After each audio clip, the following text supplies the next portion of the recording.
I feel like the first half could have been written better, because it almost sounded like it was gaslighting us into thinking that 5v5 is better for the game because queue times are better. Basically, like, that whole first half just felt like that. All just to say, but, you know, the game is for you guys, and you guys want 6v6, so I guess we'll just give it to you then. But not exactly. It sounds like they want to give us something that's a variation of 6v6.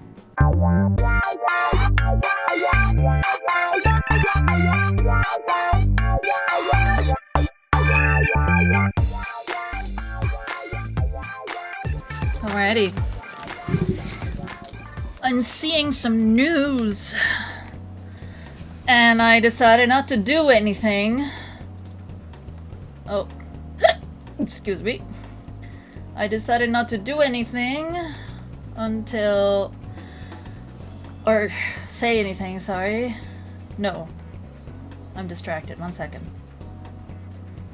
Okay.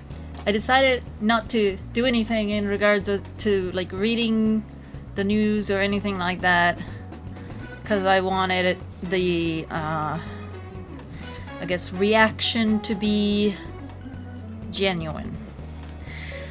So I hear that this 6v6 blog is out. So let me just, there it is. All right, let's see. I'd say Twitter probably has some stuff, right? Let's see. It's a little long, but worth it. 6v6 directors take blog. It's live now. What do you mean it's live? Like it's okay, here. Okay. Hey everyone. Let's just hope this is good news. Let's see what this is. Hey everyone. There's been a lot of talk about 6v6 lately. I wouldn't say lately, but yeah, I guess lately has been heavier than before.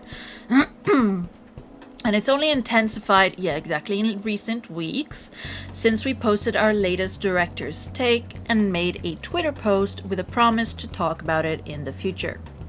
Well, now is the future, and this is that next piece. So let's get into it. Wait, let's not get into it quite yet. Oh, for God's sake. Just get into it!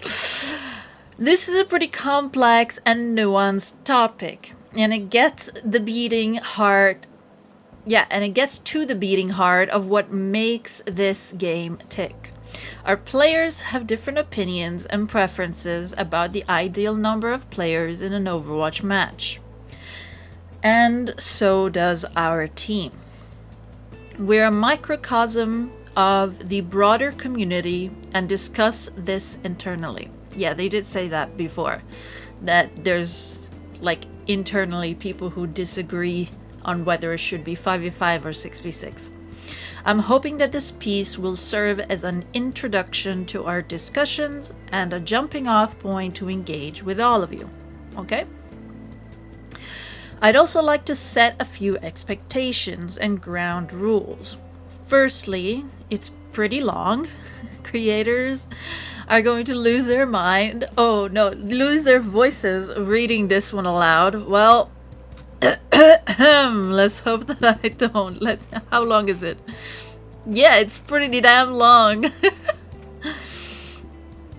If you'd like a TLDR, the What's Next section should suffice. I'll also link that in the description so that you guys can skip to that if you prefer. Secondly, I'm not here to tell you what you ought to like or even what's empirically better. This is a game, and your preference for fun is relative to your own taste, ability, and experience. True. Lastly, there are years of decisions. Yes, this I say all the time, and people don't listen. Years of decisions that affect such a fundamental piece of Overwatch. Some of you might be intimately aware of these, while others might not. Yeah, people just think that the devs just fucking like cook up something overnight and upload. I don't know. Like, it just sounds like people think this. The way they're just like, it's easy, just fix this. It's easy, just do that. It's like, no, it's not that easy. That's not how game development works at all. Before diving in, I'd like to set the stage and give some context on some of the larger changes to the game that ultimately culminated in the 5v5 format we have today. Okay. Oh, geez, we've got a historical context, everyone. Okay. I'm gonna go get myself some water, because I'm gonna need it. One sec.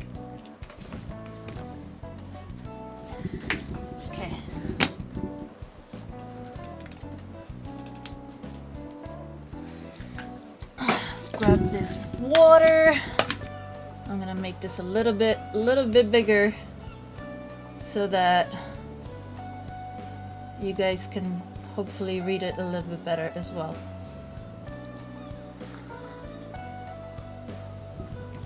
Okay, historical context.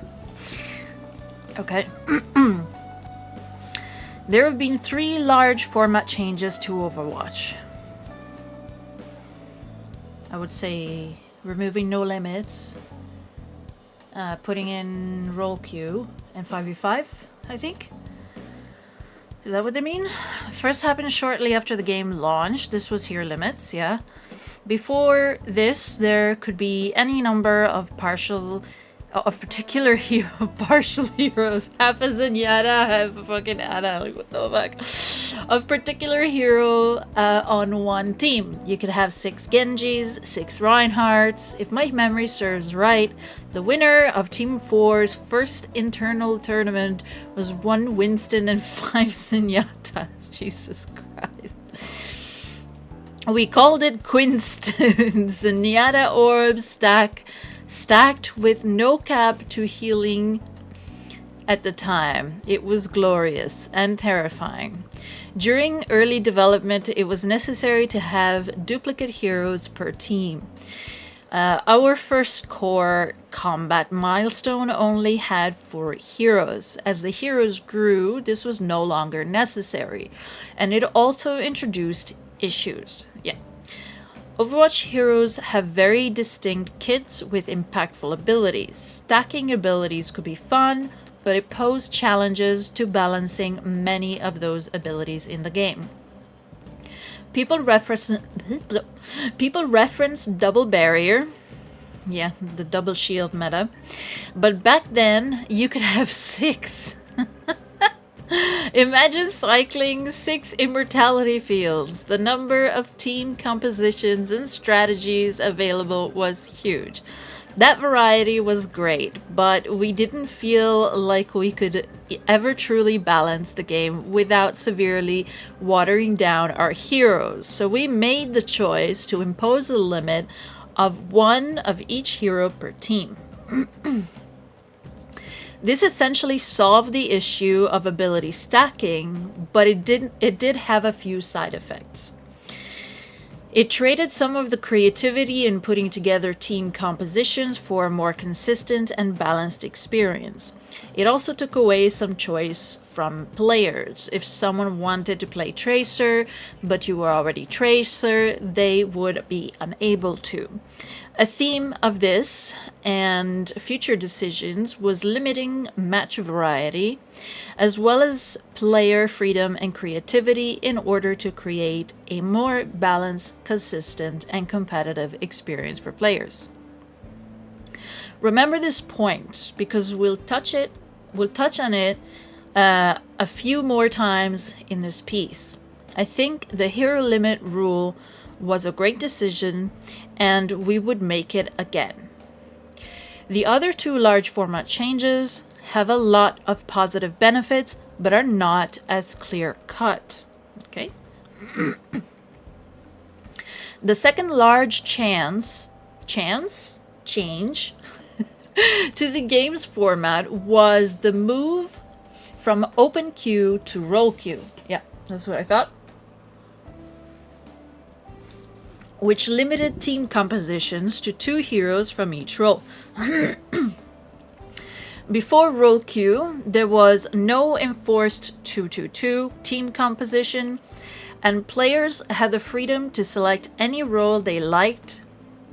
Or once they loaded into a match. Okay. With open queue, teams had a lot of freedom of choice about what heroes and team compositions to play, but there were quite a few problems that roll queue intended to address. Prior to implementing roll queue, there was a stark imbalance in the number of people playing each role within each match. Damage was by far, and still is today, the most popular role, and tank was by far the least unpopular, just like today. In fact, seeing matches with 5 or even 6 damage players on each team was not uncommon. I can testify to that, that is true. This role imbalance frequently led to wildly imbalanced matches between teams, also true. The game played better, although, hold on, before I continue, it was true, but I think they should have just given it more time, because when they announced 2-2-2, people were already kind of like playing around with 2 tanks, 2 supports, and 2 DPS. They were also doing 3 tanks, 1 support, 1 DPS, 3 tanks, 2 supports. And then there was, of course, GOATS meta. I just feel like they didn't give the community enough time to try out all kinds of different stuff. Because in my opinion, I was always a person that wanted flex to stay.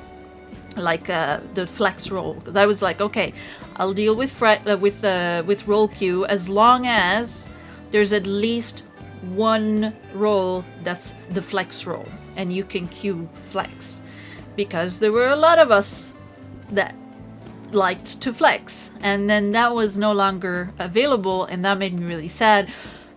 But it did force this balance, which was nice. However, I was already seeing people in my games, and mind you, I was like bronze at the time, like low bronze, like bottom 500 bronze, and I was seeing people like try out 2-2-2 already without it having been announced, and then it was announced after, and then people started playing it even more, because obviously people wanted to, you know, get used to the thing before it happened.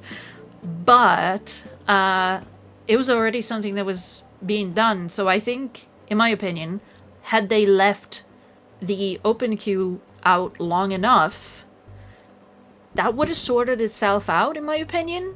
But I don't know. I could be wrong. You know, like I could be just talking out of my ass. I don't know. That's just my opinion. The game played better when heroes from all 3 roles were selected. The disparity caused social issues, as players would try to pressure other players into playing tank or support roles, true, even if they didn't want to. However, I want to add, there were those of us who were flex players, and we loved to switch between the two. If we noticed that our tanks were shit, we would swap to tank and try to out tank the other tank, and sometimes that would work. And like a lot of the time it could happen that I'd be in a team with a guy who picks tank, is picking tank because they're so used to picking tank because they feel like they have to, but they don't like it and they play like crap. And then I would come in and be like, I actually want to play tank, do you want to swap with me, and like you play whatever the fuck you want? And they'd be like, yes please. I'd go tank, and then they would just go Hanzo or something. You know, it was something that happened quite a lot. Or everyone's playing tank and someone ends up switching to DPS because they're like, okay, this other person likes to play tank, so I might as well go DPS because that's what people really wanted to play. So again, I don't feel like we were giving enough of a chance, but you know, just maybe it's just me. It made balancing heroes more difficult since we couldn't balance around a certain role ratio for each team. And it even made introducing new heroes more difficult since any new hero kit had to take into consideration hundreds of different team compositions and abilities that could overlap with it. Hi, Slasher. I don't know yet. I'm reading it, Slasher. So welcome, and you'll find out with me as I find out. The move to a role queue format was aimed to mitigate these challenges. Moving to role queue solved many of these problems and added some additional benefits to the game as well. With role queue set in place, matchmaking is based on skill within a given role and not just skill overall, which that also in itself, I guess you could argue it's either better or worse. It's better in the terms that you're like more focusing on the role that you want to play if you are, you know, if you like that role specifically. And in another way, it might be worse because, as I can't remember which content creator said in the past, but I think it was SVB, Overwatch used to be about can you win the game? And that's it. If you can win, you rank up. If you can't win, you rank down. That's it. Now it's a little bit more, you know, separated. So I guess depending on where you want to focus the rewards, then, you know. But I don't know. It's hard. It's hard to tell which one I would prefer in terms of like the ranking itself. I guess, no, it's not hard. Give me flex queue. Give me the flex roll. That way I can have a fucking rank for my flex roll. Thank you. Okay, so let's see here. With role queue in place, okay, we read this already. Okay, some players have wildly different skill ratings per role, so their ability to matchmake around set roles provides a big measurable boost in match quality. Role queue also solidified the identity of each role, and the fantasy of doing that role's job became clearer. Which I think kind of hurt the game, in my opinion, because that's when the game started being more support is more healing heavy, and you know, tanking is more I'm a big chunky piece of HP heavy, you know, like I feel like it also took away a little bit of creativity for the devs too, but I could be wrong. However, the switch to the role queue system did have some downsides, the largest of which was much longer queue times. Also, support became less on you and more heavy healer. Oh, you mean utility? Yeah. Also, the DPS became the new tank. I don't know what you mean by that. Tank just dropped. Prior to role queue, the matchmaker just needed to find 12 players of similar skill level in order to put matches together. After role queue, it needed to find 4 players of each role to make a match. DPS did more of the work. I don't know if I agree with that. I could be wrong. But I don't know if I agree with that. The total number of players queuing has no effect on this. It's almost solely governed by the ratio of people queuing for the least popular role. Given the game's lower relative ratio of players queuing for tank than other damage and support roles, queue times went up. We'll go into details on this later. The team tried to address this imbalance in various ways. We introduced a priority pass system that gave players who played low demand roles, tank, a shorter queue time. When they switched to damage, this had a positive effect for several weeks, but its influence quickly faded. It just kind of feels like I hope I'm wrong, but it kind of feels like he's introducing the whole idea, kind of like 5v5 was to fix queue time, which has been officially debunked by an actual Blizzard employee on Twitter that was like, no, that was not the reason. So I hope I'm wrong. I hope that's not what he's leading up to. We also introduced systems to reward players for playing tank, eventually giving them a loot box and a bunch of XP for queuing for that role. None of these were able to put a dent in the demand for playing DPS.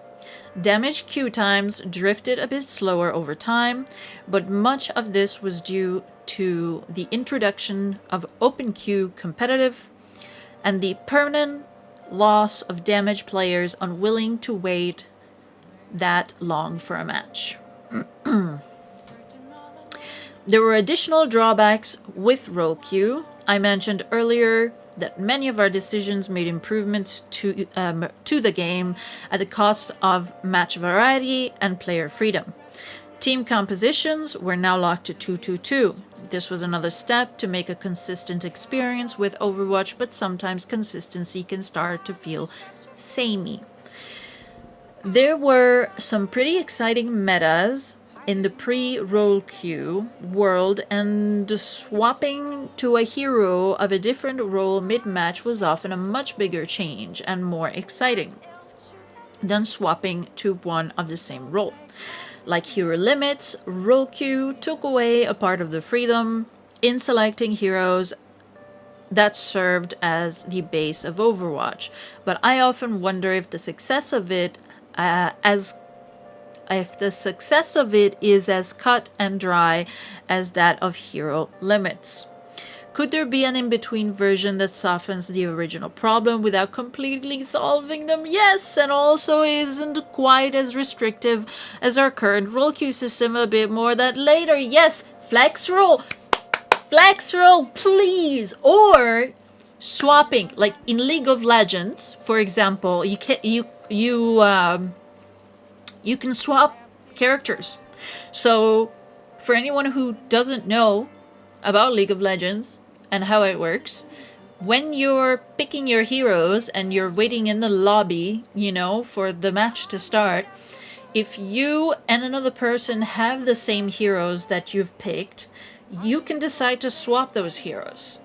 So that would be really cool. Say, for example, I'm playing support, you're playing tank, but then we're like, man, I'm really struggling here. And the support player goes, here, you want me to try tank? And you could decide to swap. Wouldn't that be awesome? Something like that doesn't just lock people in there. Flex roll, like flex DPS? No, flex roll. As in, I don't know if you... Yeah, no, you did play Overwatch 1. I don't know if you played before 2-2-2, but if you watched Pro Overwatch before 2-2-2 was a thing, there were people who were tank players, there were people who were DPS players, and there were people who were support players, but there were also people who were flex players. And they used the same icon that you see now when you queue flex, those three like curved dot thingies. They had that exact same like symbol for it. And when they created 2-2-2, they just called it role queue. So I hoped, since flex was a role in like the Overwatch League, I was like, oh, let's hope that flex is gonna be a role in there. And everyone was like, it's gonna be 2-2-2, it's gonna be 2-2-2. Some people were like, it's gonna be 3-2-1 and whatever. And here I was like, I hope it's like, I don't know, 2 for tank, 1 for DPS, 1 flex, 1 for support, 1 flex. That's what I was hoping. There's like video record. I don't know if you go like back 3,000 years when I was streaming at the very beginning. That's what I was hoping. But yeah, then we got 2-2-2 and I was like, okay, that made me really sad. So yeah, that's what I hope, but I don't know. We'll see. I don't want to hype myself up too much. There's still more to read.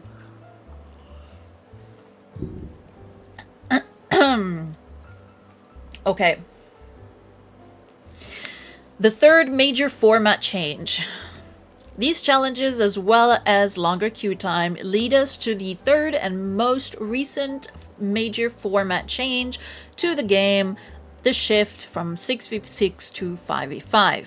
This is almost a blog within a blog, but we're going to cover 3 things. Why we switched to 5v5, queue times after the switch to 5v5. I feel like the first half could have been written better, because it almost sounded like it was gaslighting us into thinking that 5v5 is better for the game because queue times are better. Basically, like that whole first half just felt like that. All just to say, but you know, the game is for you guys and you guys want 6v6, so I guess we'll just give it to you then. But not exactly. It sounds like they want to give us something that's a variation of 6v6, which is why I'm like, please give us a flex roll. I would love a flex from you. A flex roll! Please! So yeah, we'll see. We'll see how it goes. That was definitely a mouthful. My mouth hurts from all the talking. I've never talked so much in my life. My streams are mostly just me chilling and talking every now and again, but not for this long. Yeah. Ow. That was informative. Tell me what you think in the comments. Do you like what he said? Do you just like what he said? Is there anything you agree or disagree with? Let me know in the comments below.